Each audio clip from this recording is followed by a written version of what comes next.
오늘 수업은 6주차 되는 수업입니다.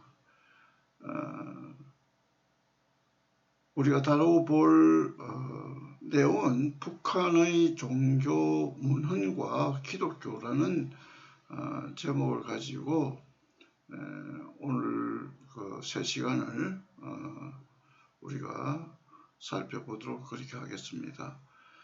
우선 이제 북한의 종교는 남한과 같이 이제 분류를 그렇게 하고 있죠. 큰 종교들은 이제 우리 개신교, 그다음에 천주교, 불교, 천도교 이런 정도로 허용은 하고 있는 것으로 보입니다. 그러나 이제 그들의 실제적인 내용에 들어가 보면 가장 그 종교의 극단적인 그 배척점은 기독교라고 그렇게 보게 되어집니다. 북한 정권이 가지고 있는 그 어떤 사상적인 그 어떤 적대적인 관계가 가장 첨예하게 대립되는 것이 이제 기독교라고 볼 수가 있겠습니다. 우선 이제 그러면 북한 종교 문헌의 일반적인 그러한 그 특징들을 우선 한번 살펴보면서 우리가 수업을 계속해서 진행하도록 하겠습니다. 북한의 종교 문헌과 기독교의 어떤 일반적인 특징은 해방 이후 그리고 이제 한국 동란이라고 하죠. 한국 전쟁 그 사이에 이루어진 것이 가장 뚜렷하게 시발점이라고 그렇게 보여집니다. 북한의 문화는 사회주의 정책의 영향을 받으며 시기별로 차이를 나타나게 됩니다. 해방 이후 북한은 세계적으로 형성되기 시작한 냉전 체제의 영향을 받게 됩니다. 남한의 반공주의에 대립되는 냉전적 반제국주의가 그것입니다. 이 제국주의라고 하는 것은 그야말로 자기 나라를 위하는 그 어떤 의미를 가지고 있다는 것입니다. 그래서 여기에 반제국주의라고 할 때는 미제국주의, 그러니까 미제라고 그렇게 간단하게 줄여서 말하는데 이러한 미국을 지칭하는 그런 의미가 여기에 있습니다. 그리고 남한의 이제 반공주의, 이상 국가는 공산주의인데 이 반대하는 남한은 반공주의 이렇게 이야기를 합니다. 그리고 이제 이러한 그 두 사상적인 대척점을 가지고 있으면서 이 시기는 당의 정책이나 국가의 시책을 선전하는 기능에 충실하게 되는 것이죠. 자, 이러한 내용들을 우리가 염두에 두고요. 우선 앞에서 보면 이게 이제 그 북한의 어떤 오래된 그 문헌들이라고 볼 수가 있겠습니다. 1950년에서 60년대가 그 다음에 이제 전쟁 시기부터 시작되어지는 그 한 10년간의 내용을 우리가 살펴보려고 합니다. 북한의 그 종교 문화는 한국 전쟁 이후부터 강한 비판성을 견지하며 가장 많은 종교 서적을 발행합니다. 소련 이제 공산주의 아주 모태가 되어지는 이 소련이 김일성에 대해 개인 숭배와 도식주의라는 비판으로부터 방어하기 위한 것이기도 하고 내부적으로는 정적의 제거가 필요했던 것입니다. 이 소련은 공산주의지만은 이 김일성의 개인 숭배와 같은 그러한 아주 도식주의적인 그런 어떤 의미는 그 소련이 지향을 했던 거예요. 그러니까 그야말로 이제 김일성의 1인 체제, 1인 개인 숭배를 하는 그것에 대해서 러시아도 소련이죠. 소련도 그것을 좋아하지 않았던 것으로 보여집니다. 그래서 이제 1958년이 되면 그 정점을 계기를 통해서 이러한 현상은 더욱 두드러지게 되어집니다. 그런데 이 시기에 가장되어졌던 그러한 종교에 대한 비판서도 김일성이 지적한 대로 종교의 본질과 해독성을 분석하고 알리는 데 목적을 두었어요. 그래서 1959년 우리는 왜 종교를 반대하는가, 또는 종교는 인면의 아편이다, 미제는 남조선에서 종교를 침략의 도구로 이용하고 있다, 종교 도덕의 반동성과 생활과 미신, 뭐 이런 것들이 이제 발행이 되었었습니다. 특히 이제 1959년 사회주의 종교, 1965년 남조선에 대한 미제의 침략 도구로서의 종교, 뭐 이런 그 서적들이 이제 발행이 되었었습니다. 특히 이제 1959년 종교 서적이 많이 발행된 것은 1958년 그때에 김일성 유일체제가 수립되며 대대적인 사상 정화 작업과 아주 관련이 깊습니다. 무관하지가 않다는 것이죠.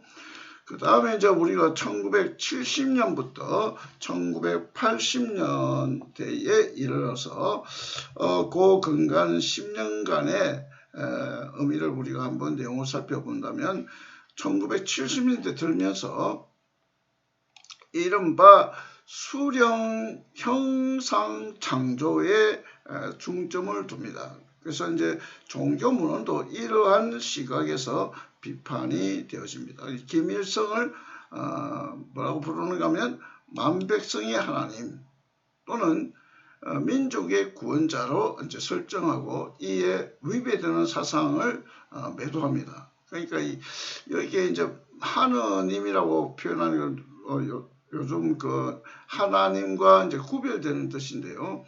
우리가 기독교에서 하나님이라는 것은 하나, 유일하신 분 이렇게 설명이 되어지고, 하느님은 우리가 이제 뭐 하늘에 계신할 때 이거 하나님입니다. 그런데 그 일반적으로 종교 학에서는 그 하늘님 이럴 때는 그 모든 신, 어떤 우리 기독교에서 말하는 하나님의 어떤 의미보다는 다신적인 의미를 갖고 있는 그런 뜻이라고 보면 틀림이 없습니다.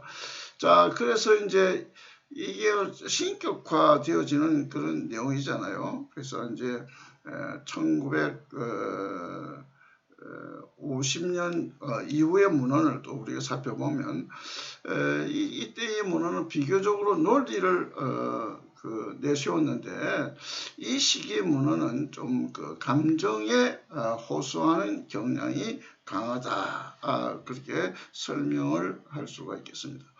김일성을 중심으로 과거를 해석하고 세계관을 형성하는 이러한 태도는 김일성만이 절대자로 부각되는 전제로 깐 것입니다. 그래서 1980년대 들어서는 김정일과 김정숙 이것이 이제 포함이 되어서 김일성의 가족사 중심으로 신격화 작업이 계속 되어졌습니다. 특히 이제 그 노동신문을 비롯해서 천리마, 노동청년 등 일반 대중을 상대로 하는 잡지에는 십자가를 든 성냥이, 뭐 또 선교사의 그 탈을 쓴 미제 성냥이, 그 다음에 이제 인간도살장, 구세병원 등 그 선교사들의 비인륜적이고 제국주의적인 모습을 비판하는 글들이 이제 실렸습니다.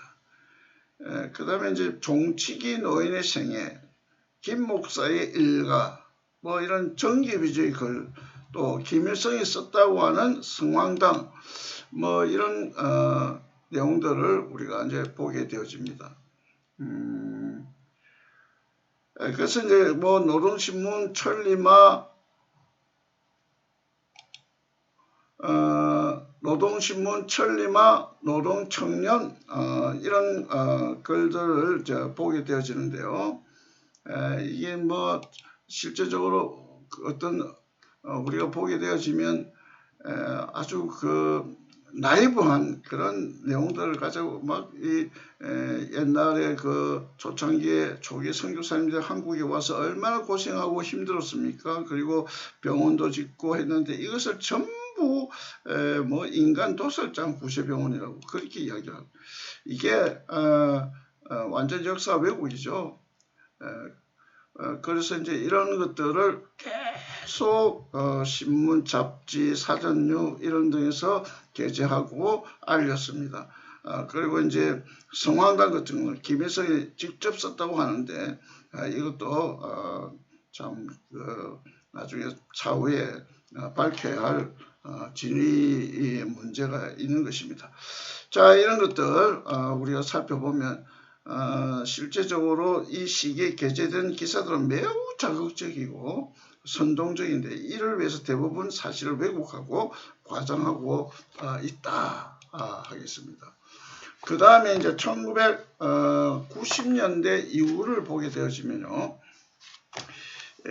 사회주의 건설의 이러한 내용들을 아주 이게 포스터를 통해서 알리고 있는 모습을 봅니다. 이 이제 90년대 접어들면서 북한 상황이 굉장히 극심해집니다. 이게 아주 어려워져요. 이제 이 충격 때문에 이 뭐 정치, 경제는 물론이고 사회 문화에도 충격이 다가오죠. 그래서 결국은 고난의 행군이 이제 불려지게 됩니다. 뭐 기아로 그냥 많은 사람이 죽게 되었습니다. 이 시기에 또 특히 이제 종교 문화는 이중적이고 또 복합적인 양상을 나타냅니다. 한편으로는 김정일 시대가 오니까 이제 신격화를 이제 계속해서 유지해 나가면서 다른 한편으로 문호를 개방하고 극심한 경제난을 해결해야 할 과제를 안고 있었던 것이죠.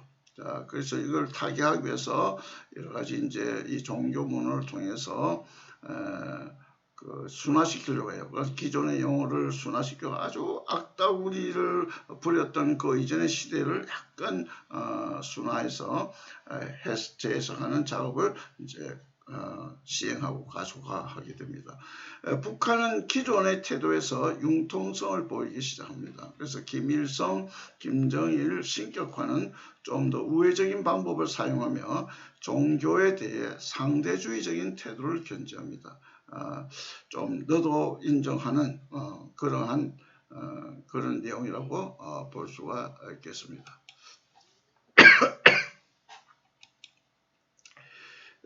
그 다음에 이제 이 시기의 종교 문화는 주로 남한과 외국 이걸 이제 좀 견제하기 위해서 좀 뭐랄까요 겨냥해서 남한과 외국을 겨냥해서 제작이 되어졌다고 볼 수가 있습니다. 그래서 성명서를 발표하거나 외부의 공격에 반격을 하는 정도의 문헌이 대부분이었어요. 그래서 노동신문 위주의 그 어떤 김정일, 김일성 앞에 김정일 찬양, 그 다음에 남한의 자본주의 종교를 연관시킨 그 왜곡된 사실이 이제 기재가 많이 되었던 것입니다. 이러한 내용들을 우리가 보면 이제 1990년대 이후 쭉 이제 이루어지다가 지금은 이제 김정은 체제에 들어서서 이러한 내용들을 제가 조금 더 이제 여러분의 그 PDF 파일 자료에 첨부하지 못하고 이러한 수업이 진행되어야 된 것이 좀 아쉽습니다. 자, 그 다음에 이제 두 번째로 우리가 볼 것은 그 북한 종교 문헌의 내용상 특징입니다. 첫째는 비과학적 미신과 연관되어 있다. 여러분 이제 노동신문이 아주 전편을 이제 여러분 이 슬라이드를 보고 있는데요. 북한 공산당은 종교와 미신과는 철두철미하게 비타협적입니다. 그래서 그들은 그렇게 말하면서 종교인은 무지와 무식을 양식으로 삼고 있다. 이렇게 보고 꾸준한 설복과 교양 그리고 계몽과 사회적 실천을 통해서 종교 문제를 극복하려 합니다. 그래서 그들의 말은 이렇죠. 우리는 일부 양심적이고 우리 당을 따르고 우리의 사회주의 건설을 지지하는 종교인들을 꾸준히 계몽하며 점차 사물에 대한 옳은 인식을 가지고 종교를 스스로 버리도록 방조를 주어야 할 것이다. 는 이런 입장을 보입니다. 자, 여기서 보듯이 종교인은 미신을 숭배하는 자이며 계몽의 대상자다. 그렇게 이야기를 하고 있습니다. 이건 뭐 종교에 대해서 완전히 이러한 미신으로 연결되어져서 정의를 내리고 있는 형편입니다. 자, 여기에 지금 슬라이드에 보고 있는 내용을 쭉 한번 보시게 되면 그 종파와 그것도 이제 신도수, 교직자수, 교당, 그 다음에 이제 이 여러 가지 이제 단체와 이제 비고란을 우리가 볼 수 있겠는데, 종파는 우리가 이제 큰 그 종교라고 볼 수 있죠. 기독교, 천주교, 불교, 전도교 그렇게 이제 나눠 볼 수 있는데, 여기 이제 해방 후와 1994년 그 근간의 차이들을 한번 눈여겨 볼 필요가 있습니다. 자, 그래서 기독교는 어떤 그 신도수에서 제일 그래도 많은 편이죠. 근데 사실은 그 천도교라고 표명된 숫자는 약 150만 명이에요. 그런데 이제 해방 이후에 이제 20만 명이라는 기독교인들이 있고요. 그 다음에 이제 94년이 되면 확 줄어버리죠. 그 대신 천도교는 더 확 줍니다. 1만 5천. 그러니까 이런 그 통계를 보면 스스로 자기들이 그 어떤 종교 박해가 이루어졌다고 하는 이 사실을 우리가 한눈에 바라볼 수 있습니다. 그러면 교직자 수, 말하자면 종교 지도자라고 할 수 있죠.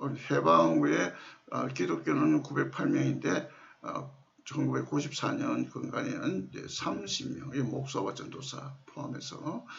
그 다음에 뭐 천주교는 아예 뭐 찾아보기가 힘들고, 불교는 그 아주 그 공산당, 그 노동당의 하나의 그 공무원과 같은 그 형태로 한 300여 명이 이제 있고요. 그 다음에 거의 이제 교직자 수가 없는 천도교가 보이게 되었습니다. 그래서 이게 뭐 신도수와 교직자 수의 어떤 통해서 보면 전 세계 이목거리가 되지 않을 수가 없어요. 이게 완전히 박해 지수가 최고로 높은 그러한 현실의 모습을 북한에서 볼 수가 있습니다. 그 외에 이제 교당이라고 하죠. 교회나 사찰 이런 모습들도 완전히 다 사라졌는데, 94년에 이제 교회가 딱 2개였어요. 그 다음에 천주교는 이제 하나가 있고, 그 다음에 이제 불교는 아무래도 이제 그 유적지로서 산에 이제 주로 있으니까 한 60여 개 남겨두고 있고, 천도교는 이거 뭐 유명무실하지만은 그 이용의 가치를 두고 이제 한 8,000개 정도 남겨두고 있다. 그렇게 보겠습니다. 그래서 이제 이런 것들 보면서 우리가 좀 북한의 모습의 종교의 현황들을 우리가 살펴볼 수가 있겠습니다. 그 다음에 이제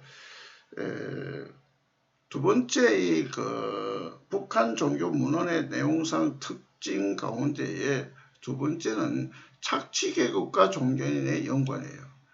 이런 무슨 말인가 하면 세계관과 관계가 있는데요. 그 종교계 지도자들을 착취 계급과 연관을 시켜서 계급적 시각으로 분류하는 것은 좀 마르크스 노동가 노동 가치에서 기원이 되어지요. 이게 이제 부르조아와 프롤레타리아, 자본가와 노동자 계급, 이 두 계급의 어떤 갈등의 속에서 투쟁이 이루어지는 것을 이게 세계 역사로 이제 보고 있어요. 그래서 이제 이 세계관이 우리와 완전히 틀리죠. 그래서 세계관의 발전사를 유물론과 관념론, 변증법과 형이상학적 투쟁으로 파악을 합니다. 우리가 이제 성경을 읽으면 태초에 하나님이 이제 말씀을 통해서 우리에게 이제 세상을 만드시고 또 인간을 만드셨습니다.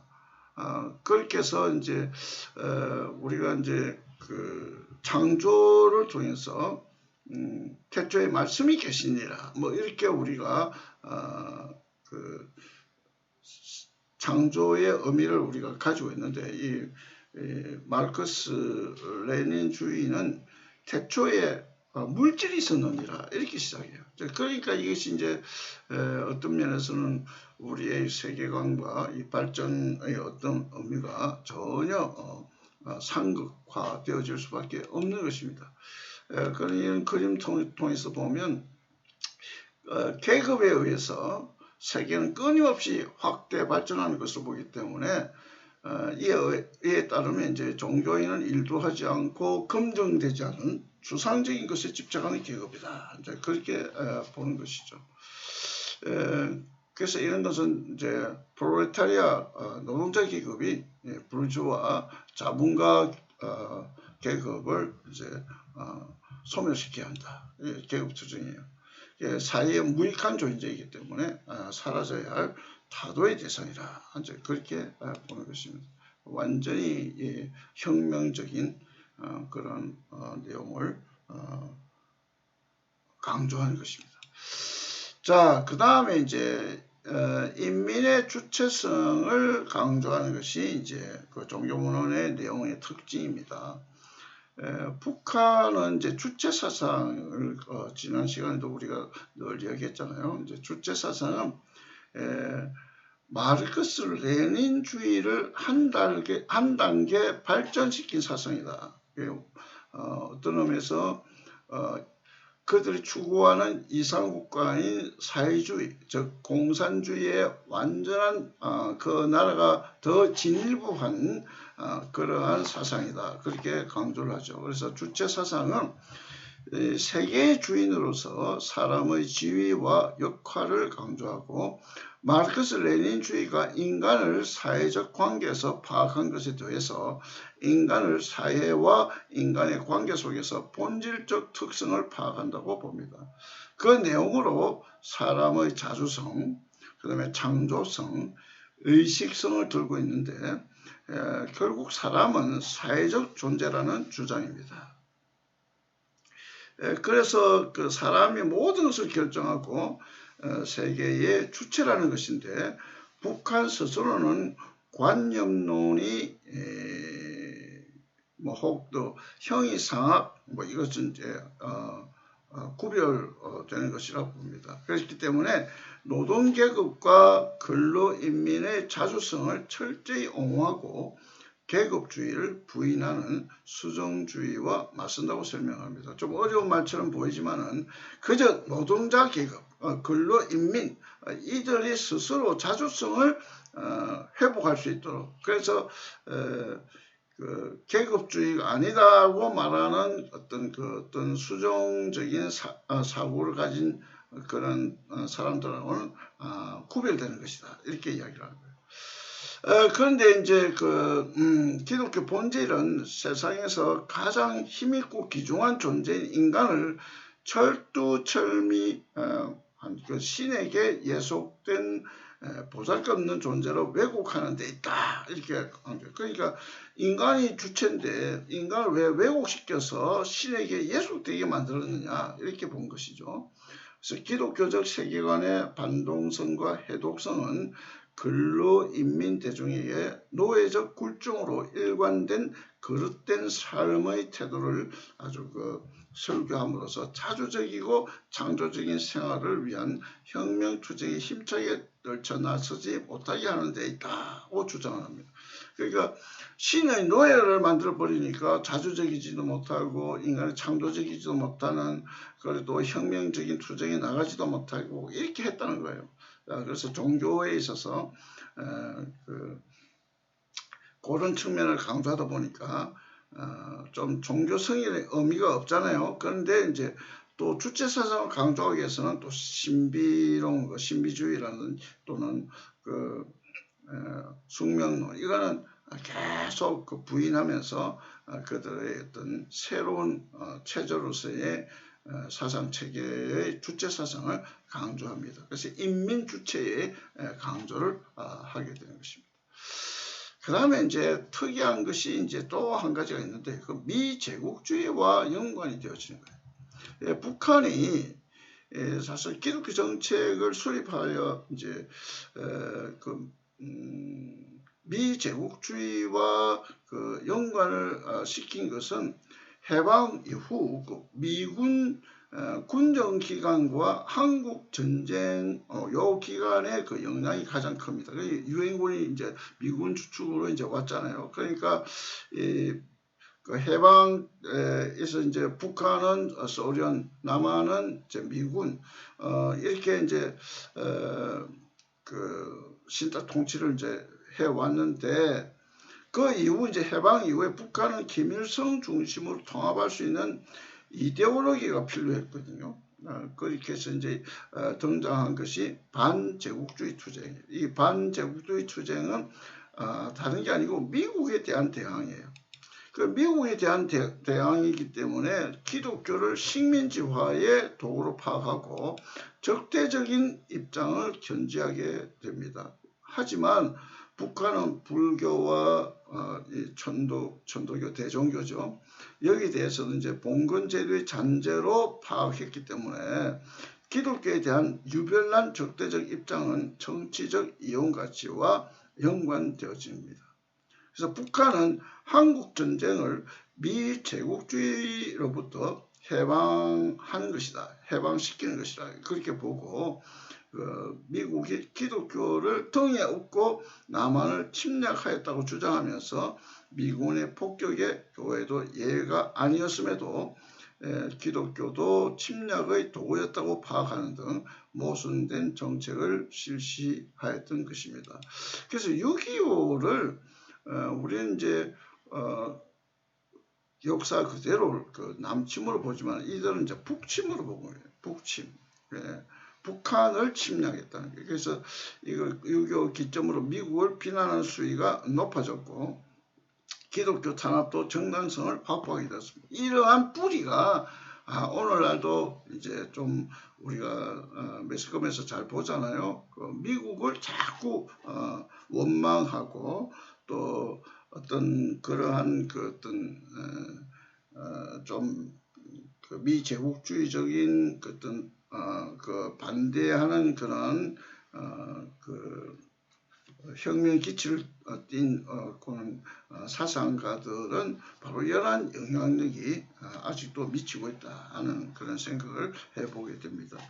그래서 미제국주의와 종교에 대해서 투쟁을 잘 하려면 이제 종교의 본질과 그 해독성을 알고 김일성의 교시를 실행해야 한다는 결론은 결국 김일성주의의 목적이 있는 어떤 다른 그런 행동 수칙과 관련이 있는 것입니다. 그래서 이제 이러한 미제와 종교에 대한 투쟁을 잘 하기 위해서 종교의 본질과 그 해독성을 알고 김일성의 교시를 실행해야 한다. 이 결론이에요. 네, 이러한 어떤 내용들을 우리가 좀 잘 이해를 한다면 북한의 종교 문화 가운데 특히 이제 기독교와 대척점이 있는 모습을 우리가 발견하게 되어집니다. 여러분 이제 오늘 첫 번째 시간은 여기서 마무리하고 여러분 이제 다음 시간 좀 쉬었다가 계속해서 이어가도록 하겠습니다. 다음 시간에는 북한 종교 문헌을 하나하나